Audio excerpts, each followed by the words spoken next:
Dear friends, good evening.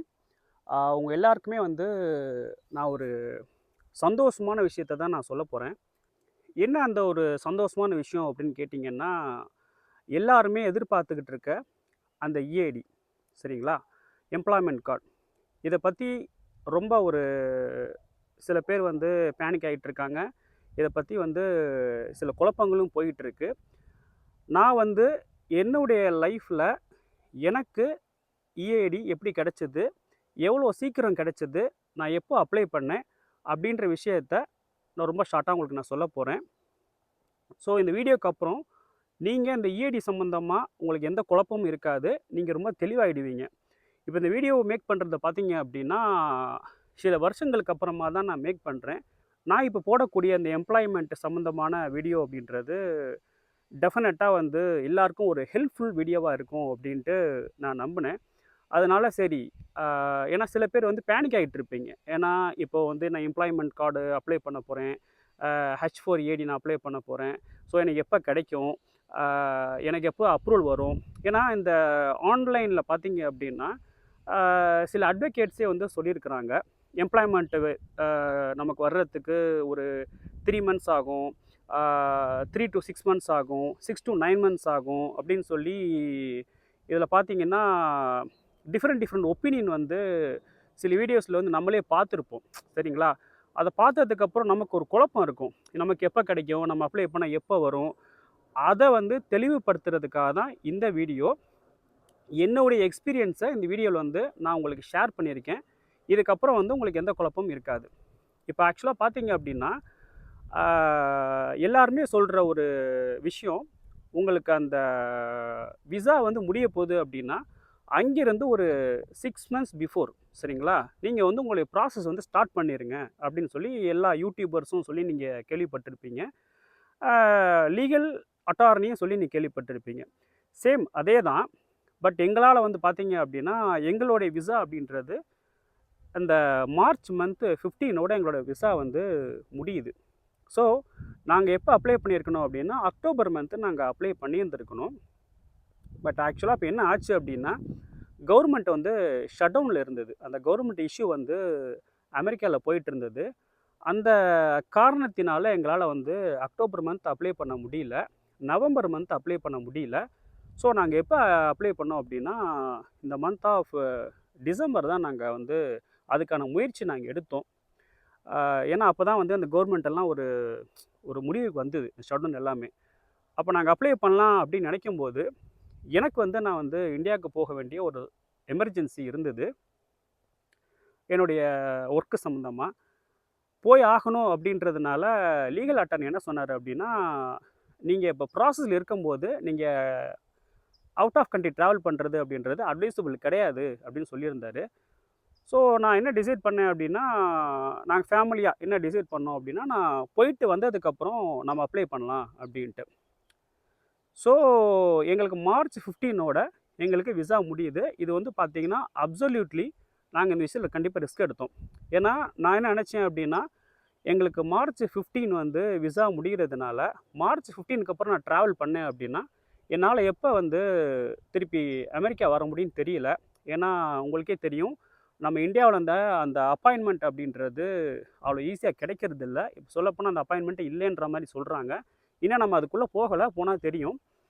But அந்த காரணத்தினால என்ன செஞ்சேன் அப்படின்னா, ஓகே ஃபைன். நம்ம போயிட்டு வந்துரலாம் அப்படின்ட்டு ஒரு முடிவு பண்ணி, போயிட்டு எப்போ நான் போனேன் அப்படின்னா, ஜான்வரி 1 வீக் நான் போயிருந்தேன். போயிட்டு ஜான்வரி எண்டுல நான் வந்துட்டேன். ஆக்சுவலா பிப்ரவரி 1 நான் உள்ள என்டர் ஆயிட்டேன். யுஎஸ்குள்ள என்டர் ஆயிட்டேன். நாங்க எப்போ அப்ளை பண்றோம் அப்படின்னா, பிப்ரவரி 1 வீக்ல தான் எங்களுடைய ஃபேமிலி பெட்டிஷன நாங்க பிரீமியம்ல அப்ளை பண்றோம். ஸோ H1B, H4EAD அப்படின்ற மாரி H4 அப்படின்ட்டு எல்லாமே நாங்க அப்ளை பண்றோம். சரிங்களா? பிப்ரவரி 1 வீக். ஆல்மோஸ்ட் பார்த்தீங்கன்னா, ஒரு 6த், 7த் ஆயிடுச்சு. அங்கேருந்து பார்த்தீங்க அப்படின்னா, ஆல்மோஸ்ட் ஒரு 10 டேஸ் 10 டேஸ்ல எங்களுக்கு அப்ரூவல் ஆயிடும். நான் இஏடில இருக்கேன். எனக்கு என்ன செஞ்சுட்டாங்கன்னா, ஆர்எஃப்இ போட்டாங்க. அதில ஆன்லைன்ல நீங்க டிஜிட்டல் ஃபோட்டோ எடுக்கணும் அப்படின்ற மாரி ஒரு மெசேஜ் குடுத்துருந்தாங்க. அந்த டிஜிட்டல் ஃபோட்டோ எங்க எடுக்கணும் அப்படின்னா, இமிக்ரேஷன் ஆஃபீஸ் இருக்கும். நம்ம வீட்டுக்கு பக்கத்திலேயே. அங்கே தான் எடுக்கணும். அது நம்மளே இப்போ வாலண்டரியா எடுக்க முடியாது. அவங்க என்ன பண்ணுவாங்க அப்படின்னா, நம்ம வீட்டுக்கு பக்கத்தில இருக்கக்கூடிய ஒரு இமிக்ரேஷன் சென்டரோட அட்ரஸ் அவங்களே அனுப்பி, இந்த சென்டரில் போய் நீங்கள் ஃபோட்டோ எடுத்து அப்லோட் பண்ணுங்க அப்படின்ற மாரி சொல்லுவாங்க. ஃபர்ஸ்ட்டு எனக்கு ஆர்எஃப்இ தான் போட்டிருந்தாங்க. அவங்க அந்த மாரி என்ன எந்த விஷயமும் எனக்கு அவங்க சொல்லல. இந்த டிஜிட்டல் ஃபோட்டோ எங்கே எடுக்கிறது? என்ன செய்றது? இதுக்கப்புறம் அந்த ப்ராசஸ் எப்படி இருக்கும்? அப்படின்னு சொல்லிட்டு நாங்க எங்க ஃப்ரெண்ட்ஸ் சர்க்கிள்ல விசாரிச்சோம். எங்க ஃப்ரெண்ட்ஸுமே சொன்னது, "நாங்க அப்ளை பண்ணோம். எங்களுக்கு இது கிடைச்சிருச்சு. இஐடி கார்டு கிடைச்சிருச்சு." அப்படின்னு சொல்லி ஒரு சில ஃப்ரெண்ட்ஸு சொல்லியிருந்தாங்க. பட்டு ஸ்டில் நாங்க வீடியோ மத்த யூடியூபர்ஸ் போடக்கூடிய வீடியோஸு, ஆன்லைன்ல நம்ம லீகல் அட்டார்னி சொல்லக்கூடிய விஷயங்கள், இதெல்லாம் நாம பார்க்கும்போது, கண்டிப்பா இஐடி கிடைக்கிறதுக்கு மினிமம் ஒரு 3 மாசத்துலேருந்து 9 மாசமாவது ஆகும் அப்படின்ற ஒரு கன்க்ளூஷனுக்கு நாங்க வந்தோம். பட் ஆக்சுவலா அது அப்படி இல்ல.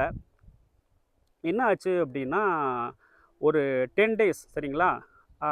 ஒரு பிப்ரவரி 20 அந்த ரேஞ்சில எங்களுக்கு வந்து பார்த்தீங்கன்னா, எங்களுக்கு ஃபேமிலி எல்லாத்துக்கும் அப்ரூவல் ஆச்சு. அங்கேருந்து பார்த்தீங்கன்னா, ஒரு 10 டேஸில வந்து வீட்டுக்கு வந்து ஒரு அப்ளிகேஷன் அனுப்பிச்சிருந்தாங்க.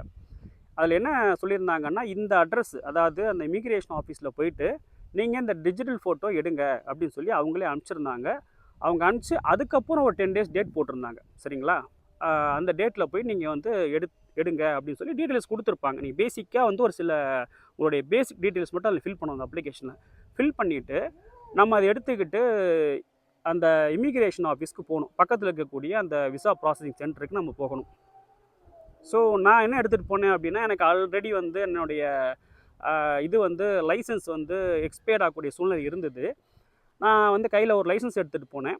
அப்புறம் வந்து பாஸ்போர்ட் வந்து ப்ரூஃபுக்காக அட்ரஸ் ப்ரூஃபுக்காக அந்த பாஸ்போர்ட் ஒண்ணு எடுத்துகிட்டு போனேன். அந்த ஐடென்டிஃபிகேஷன் ப்ரூஃப்க்காக எடுத்துகிட்டு போனேன். போயிருக்கிறப்போ அவங்க என்ன பண்ணாங்க அப்படின்னா, உள்ளுக்குள்ள ஜஸ்ட் காமிச்சேன். அந்த அப்ளிகேஷன உள்ளுக்குள்ள வச்சு, அந்த பாஸ்போர்ட்டுக்குள்ள வச்சு நான் என்னுடைய இத நான் குடுத்தேன்.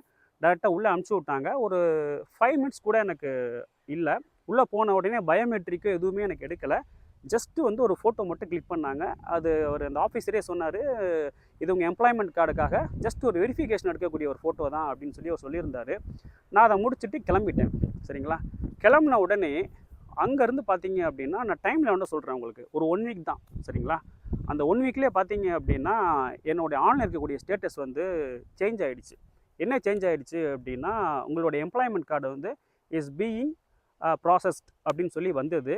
ஒரு 5, 6 டேஸ்லயே அந்த மாரி ஒரு ஸ்டேட்டஸ் மாறிடுச்சு. அங்கேருந்து பார்த்தீங்கன்னா 2 டேஸ்ல உங்களோட எம்ப்ளாய்மென்ட் கார்டு வந்து இஷ்யூ ஆயிடுச்சு அப்படின்னு சொல்லிட்டு வந்துடுச்சு. சரிங்களா?